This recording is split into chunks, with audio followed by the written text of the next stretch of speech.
also too, some of their ancient legends say that they levitated the stones and moved them into those different positions. Yeah. I mean, it's possible. It's also possible to use leverage. And it's amazing, though, is how many cultures talked about levitating stones, even like Stonehenge. And the use of sound, just like in the Bible, they talk about where they were blowing the trumpets and brought down Jericho.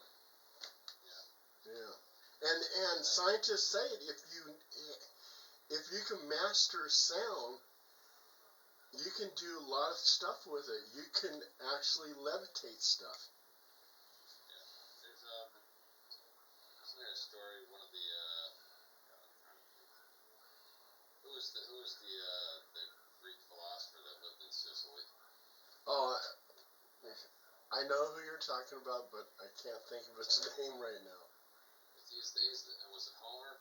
Yeah, I believe it's Homer. Yeah, I think so. Isn't he the one who had the Sicilian army polish their shields into mirrors, and when the invading ships came into the harbor, they all basically pointed the sunlight at them and set them on fire? Yeah, I think so, yeah. Well, you even had that mystery guy over in Florida that built all those coral stones. The Coquina Castle. Yeah, there you go. And they were saying that he levitated those stones, that he knew the secrets of the Egyptian pyramids. I haven't been to that spot, but I've watched documentaries on it, and I've seen lots of pictures of it. The guy was obviously an excellent engineer. Oh yeah. Especially to be able to do things like that himself. He really supposedly didn't have any help or anything. He also was lucky or smart enough to move to a place that had tons of coquina stone that he could easily cut out of the ground and use. The other thing people don't realize about coquina, which is Spanish, means little shell. It's got little tiny shells in the thing. It's an incredibly hard and resilient stone, but it's also very light. So it's not like granite or anything like that. Still pretty awesome. I often wish I had a piece of property with something like that on there, so I could try building my own little castle or something. Yeah. Zandine's messaging me and Michael has the link. Okay, cool. And Zandine 6 p.m. right? Yes. Have you seen those Hobbit homes that a lot of people are making now? Oh yeah, those are cool. Yeah. Yeah, I like that. In the 70s, here in Florida, there's some place where they created the house of the future. Mm-hmm. And they used it by inflating a giant balloon and then literally molding this type of plastic around the thing, so it had those type of dome shapes through the whole thing. Mm-hmm. That's how they're doing the Hobbit homes, is by taking rebar or first blowing up a giant balloon, then taking rebar and creating a frame around the balloon, and then pouring concrete over the whole thing, and then they remove the balloon. And it's pretty neat. That is interesting. How far is that coral place from where it's located out to your house? The Coral Castle in Florida. According to Wikipedia, Coral Castle is an oolite limestone structure created by the Latvian-American eccentric Edward Nitzkalny. Directions. 4.5 hours. Oh, shoot. It's south of Miami. Holy shit, I didn't realize it was that far south. Wow. It's just north of Homestead. I would love to see that place. Yeah, that would be pretty cool. Yeah. I mean, if I could get somebody to watch the dogs for me. Take a ride down, spend the night with my brother. He's about 4 hours south, and then drive there in the morning. that would be a very good documentary. Yeah, well, they've already done. Oh yeah. On it. I don't think I could do better than what's already. Phil, I think you can do better. Think so? Yeah. And I would be the first one watching it and say, hey, that's my buddy Phil. He did this, man. Yeah.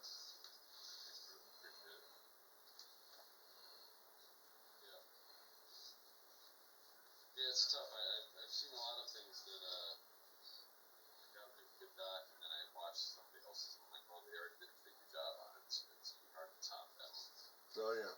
And the hardest thing is, especially nowadays, like it used to be a lot easier to get people to talk on camera and to get, like the rights to go film someplace. Nowadays, because of YouTube, I think YouTube kind of ruined that for everybody because nobody wants to be filmed anymore. Nobody wants to be on camera. Nobody wants to let you film something. If something's a state park, you're not allowed to fly a drone over top of it. If it's anywhere near a military installation, you're not allowed to fly a drone over it. You go back 10, 15 years and you can do anything you want just about and never have a problem. Right. Now it's, everybody and his brother. Do you have a permit? It's not as friendly as it used to be. And just like our guest yesterday, I knew she knew about the video. It was like, oh well, that's fine. Because she probably had to fix her hair or whatever. So. Yeah. Whatever. Mm. I didn't want to be a complete dick about it, but it did irritate me a little bit. Yeah. Yeah, and she knew, but oh well. That's fine. I didn't want to sit there and argue with her. Well, that was like, well, how long would it take you? Oh, well, first I have to find it because I'm not really sure. Oh, God, yeah. But we got all day. Yeah. The next breath, and we were talking about adding video to our podcast, so we're getting ready for that. I'm like, so you're getting ready for it, but you don't know where your fucking camera is. Yeah. And then she goes, she goes, well, you told me it's a podcast. Oh, well, some podcasts have videos. Yes, it's not just all audio. Yeah. Well, I'd say a lot of them. Yeah. Everybody credits Joe Rogan with the first podcast or whatever, and certainly the biggest. But his has always been video. Mm-hmm. It's never just been audio. He's always had a camera and had a guest. Sure, he did. Yeah. Oh well, that's fine. Yeah, she probably had to work on her hair or something. I understand that it's a pain for me because I have to turn my desk is normally on the other side of the room, so I have to spin the desk around, run the wire across, move the computer down underneath the desk, set up a little light here, bring the camera into the room. It's a little bit of it takes me about 10 minutes. But if you who knows, you could have just slept in the house all day and never taken a shower. Well, like, check with me. I took a 12-hour flight to get here to Easter Island just to do this show. Yeah. I had to put boots on the ground. You made it look effortless.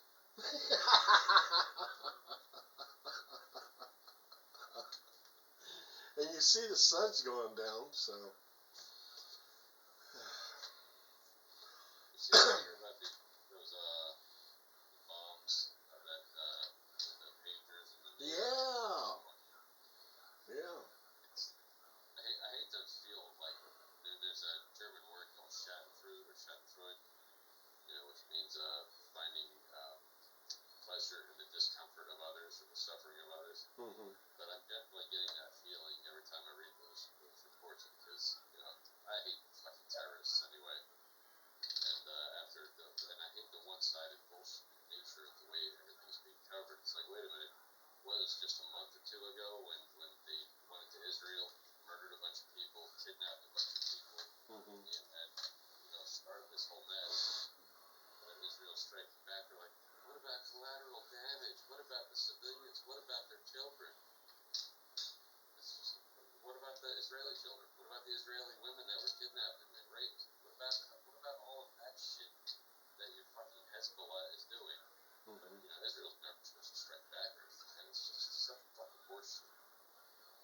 Did you ever see the videos when they were having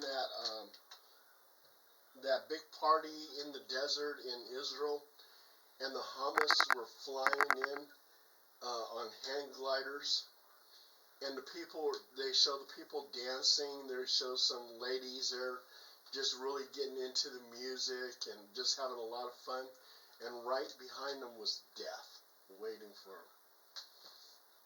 I had heard about the video. I haven't watched it. That's, Yeah, that times is so creepy. I try to avoid anything that shows anything too graphic, no matter what side it's being done to. I've had friends in the past send me some really crazy shit, and I've cursed them out for it. You know, somebody's like, "Oh, this guy jumped off the bridge. Look, there's his body." I'm like, I don't need this. I don't want this. I don't like looking at that stuff either. But when they were showing the videos, I clicked on it because I enjoy watching people dance. You know, because I used to be a dancer. And they don't actually show any killing, but the terror in their eyes as they're being kidnapped. That was shocking. That's what I mean. There were just less than a month ago, there were some videos released that I didn't watch. I purposely didn't watch them, but I guess it was some terrorist organization beheading people. You know, just like they have been doing for the past 20 years, it seems, on video and sending it to the world to watch. It's like I don't know how anybody can sympathize with that group or even that side, considering they do horrible. I've never seen the Israelis release a video of them beheading anyone. No, they never have. Yeah. And yet they're the bad guys. Those fucking hippies, these wannabe faux hippie kids that that don't want to work for a fucking living, have zero goddamn responsibility, claim everything's an injustice, claim everybody else has privilege except them. And yeah, I don't know. I really I guess there's a good portion of this current generation that I just don't like at all. Yeah. And I never considered myself a square. I mean, yeah, I was a Marine and all that, but I smoked weed. I've hung out. I've partied. You know, I've got crazy circus-like friends in the pro wrestling communities, and I ride a motorcycle. I don't believe in the teller, just abusing people, or everybody should have short hair, or we all got to be squares, 50 square. But at the same time, I'm a patriot. I think this is a great country, and it's worth fighting for to keep. I think when it comes down to it, yeah, we've done a lot of bad things that I'm ashamed of. Ashamed this country has been part of it. But you have to look at it in context of the time period when the whole world was kind of that way. Mm.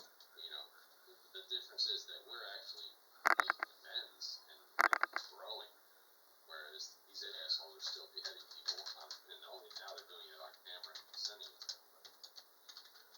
When was the last time the United States had a stoning, a public stoning? Oh yeah. Well, they made a movie about that lady in the Middle East. True story. Her husband cheated on her, and she lived out in the Middle East. She complained about it to her girlfriends, and the word got around that her husband cheated on her. But in the Middle Eastern country, the man is always right. So he says, "No, I didn't cheat on her. She cheated on me." So what they did was they buried her up to her neck and stoned her to death. And her son, they forced her little son, to throw the first stone. It's fucking horrible. Nowadays they do it. They actually back up a big dump truck full of stones, and they just back the whole truck up to them, and they just dump the whole load of stones on them. Yeah. So at least it's faster. I guess they made it faster, and I guess that's more humane. Still fucking ridiculous. Yeah. It's a cruel world. Well, it is, but it seems to be like the progressive community, or you find on those Israel marches, you'll find a whole lot of lesbian and gay community members out there marching against Israel. But the fact is those people, members of the gay community,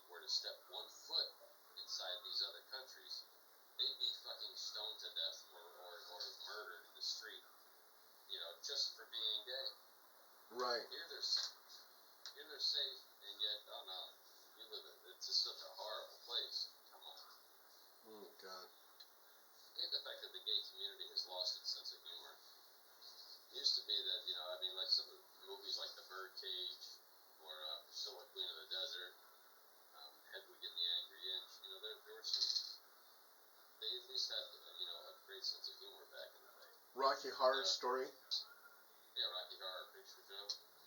It's yeah, but nowadays it's like they're just looking for a reason to be offended. No sense of humor. Yeah, the world's different. Yes. I think it has to bounce back at some point. I think eventually, once this generation gets over itself and stops looking for a reason to be offended, you know. I gotta ask you something. Do you think World War III is around the corner? Nah. I don't think so either. Yeah. But Putin keeps on threatening us, the red line, crossing that red line, and we've already crossed it several times, actually. No, and then he already showed his weakness. Yeah. I don't know what I sent you that article, but I was reading an article that said within less than an hour, the United States has the technology to take out all of China's and Russia's nuclear launch capabilities in under an hour. Wow. So, you know, the fact is we still have the power, we still have the ability, we still are the most advanced, and we are the best. We choose not to use it. Unfortunately, in the last couple of wars, we've fought them, you know, in the court of public opinion, which is like fighting a fight with one hand behind your back. You know, chances are you're going to lose. But if it came down to all-out war, us versus them, we have the ability. The next generation has me a little bit worried, but it's not the entire generation. There is a significant portion of the population that, you know, still I think would know how to fight. They're normally the ones that are in the service, right? Right. Hey, I got that Neil. DeMonte. I got him on our schedule. Good job, thank you. Yeah, and it'd be interesting just to talk about the Pirates of the Caribbean and a lot of stuff. It seems like he's involved with a lot of Disney stuff too. Yeah, you see, Face posted something the other day. I guess I didn't know he was in some Disney kids movie in the '90s. Who, Face was? I never saw it. It was a movie about a mummy called Under Wraps. And I don't think, I looked at the pictures and he wasn't one of the main players, but, you know, he may have had a part as an extra or something. Well, Face made it. Face says he made it big time with Viva La Bam. I think that's the problem, you know, it's that, you know. Well, it would be just like me saying, "Oh, after Penn and Teller, I made it big." No, you know. Yeah. Oh shit. And just because you get on a show like that, it doesn't mean that you're going to skyrocket. Sorry, you're a subject for that one show, that one documentary, and it doesn't mean you're going to go out there and do a bunch more documentaries, you know. So. He almost avoided actually having a job. This is the first time that he's had a job his whole life. You know, and he's almost my age, so it's kind of sad. But that's why he was living back with his mom before he went to North Carolina. I don't know why he chose North Carolina, where he has no support network at all, and now he's suffering. And plus, it's a cold state, whereas he grew up in Sacramento, where it doesn't really get cold. But yeah, him and X, all they did was, you know, try to make videos, try to be like Jackass, and their one claim to fame was that they got called up for one episode of Viva La Bam, where they both had masks on, so you can't even really see them. And then he was hanging out with porn stars for a little bit, and supposedly dated Bridget the Midget, who's a little person porn star, and went to like one adult film awards or something like that. Film that got. But he has the ability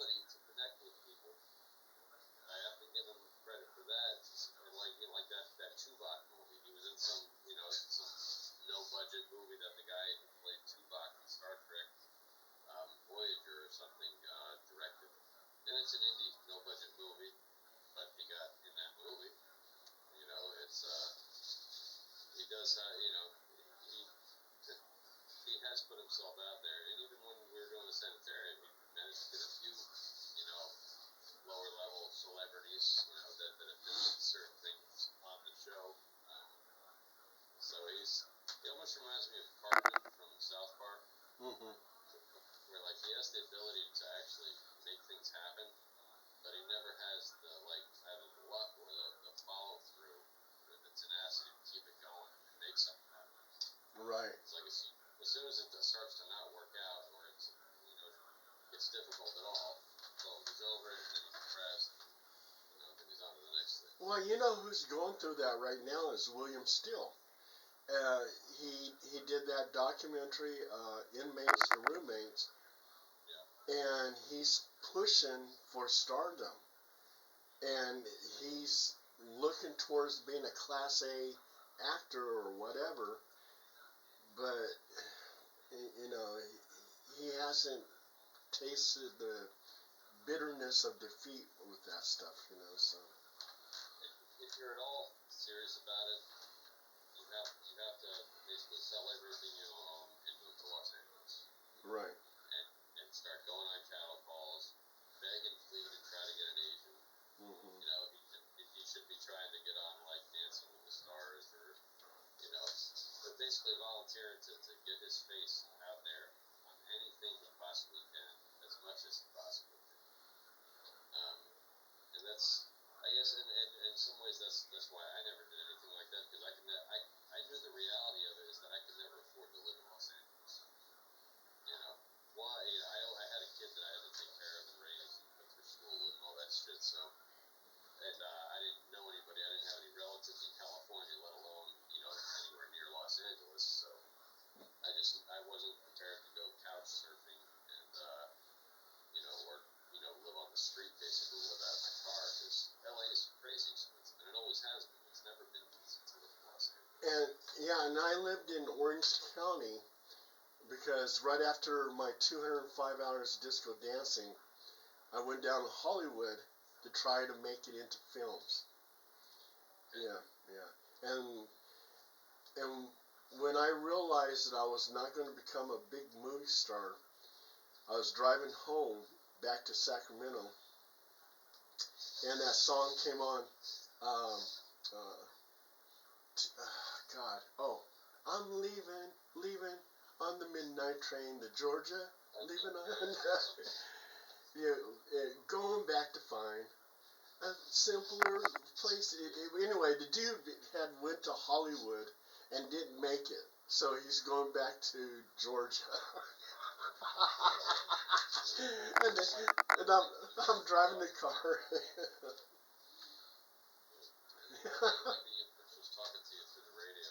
Yeah, the universe was talking to me. And and I'll tell you something too. As I was driving and that song pops on, right, and I'm really listening to the words, right, here comes a little tear down.